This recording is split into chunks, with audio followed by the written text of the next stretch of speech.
Let's talk to my next guest now. Tobias Ellwood is a former Conservative MP, former Defence and Foreign Office Minister, and joins us now. Good morning to you, Tobias. Good morning. Thanks for joining us. Well, just first of all, your reaction to yesterday and your hopes for what happened yesterday, release of the hostages, that exchange with prisoners held in Israeli jails, that ceasefire in place for Middle Eastern peace. Yeah, I'm trying to think how many times you and I have discussed the Middle East over a few years, and it's been grim. It's been really a bleak outlook. What happened yesterday was truly historic. It was a big day in every sense of the imagination, to see the bombing stop, the hostages finally be returned, the aid move in, and the sense of cautious hope that we're going to see Hamas potentially disarm, possibly leave the Gaza Strip. We're going to see a security operation in place that will satisfy both Israel and the Palestinian people. And we're going to see the Arabic communities start to invest in long-term stability of the region. But the events that are then unfolded in Egypt, 35 heads of state called upon by Donald Trump, and let's give credit where it's due, this is Donald Trump's making.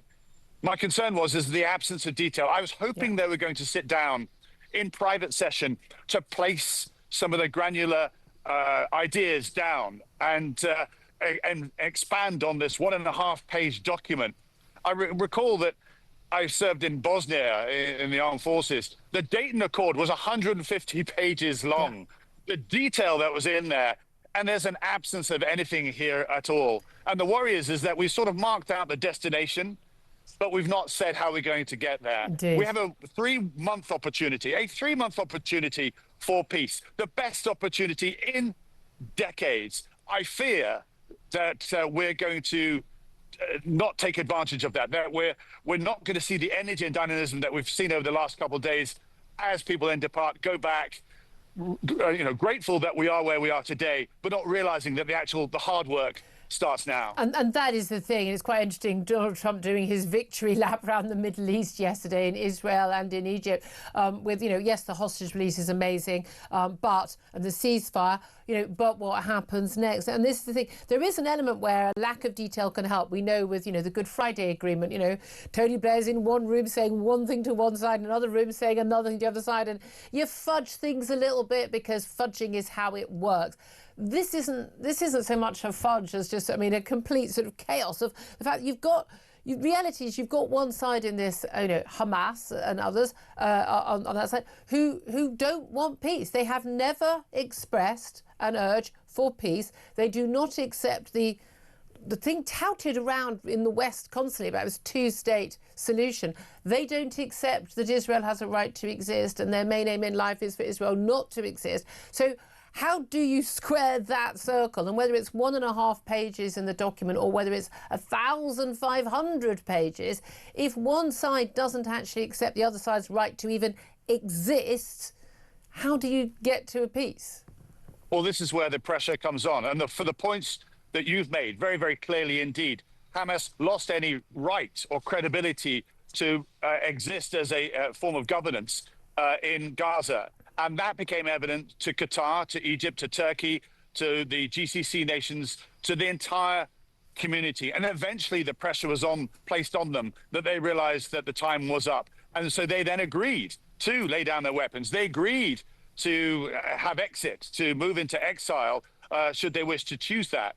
The concern is that we now see them back in uniform.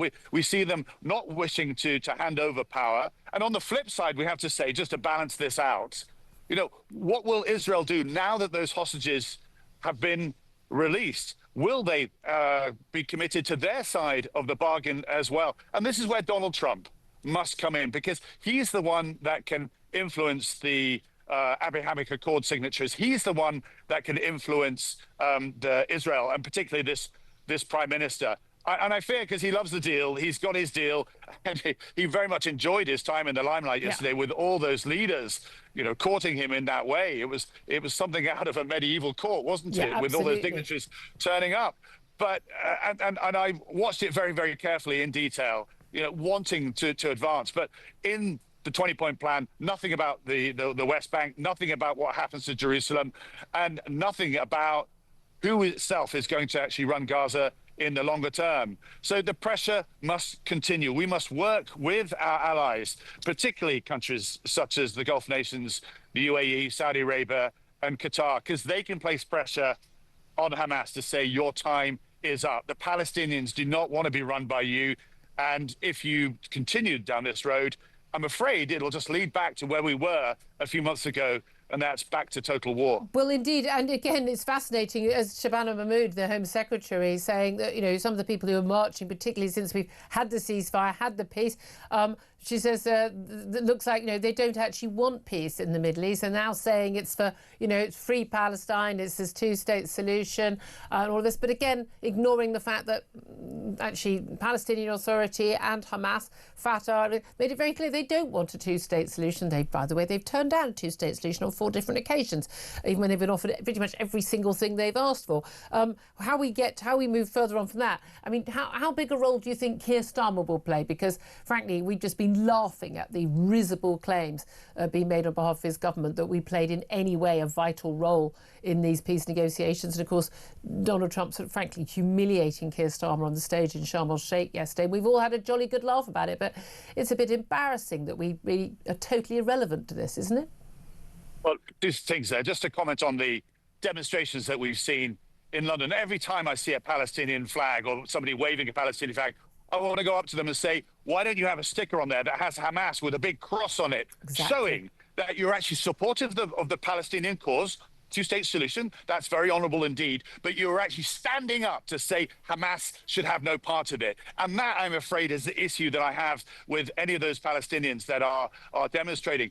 Likewise, on the Israeli side, I've had concerns. I think I've had this conversation with you, with the utility of superior military might by Israel, which I think could have been conducted another way. We are where we are, and you're right to then say, what role does Britain play? You know your history. We're very much involved in this, all going back to the Balfour Declaration itself. I very much hope that we are committed, because this is what we do. We're a member of the P5 of the UN Security Council. This is what Britain has done in our past. We step forward with other nations as a force for good. I know that there's been various debates about what we have or haven't done in the past. I think actually that's helpful. It takes us away from what our focus should be, which is the fact that we are on the precipice of something quite incredible, but it could so easily slip through our hands unless everybody is absolutely committed over the next 3 months. Yeah, but again, you know, with Israel, the number one thing was to get those 20 live hostages back. We still have another 24 bodies of dead hostages. But I think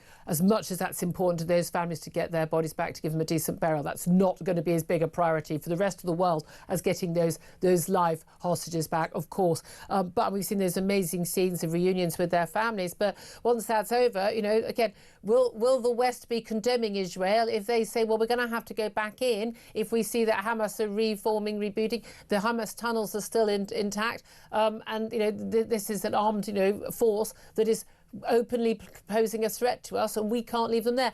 There is no other country in the world that would be expected to have an enemy combatant state next to them who had not been destroyed. I mean, and we'll just go, and the rest of the world would say, well, you have to put up with it.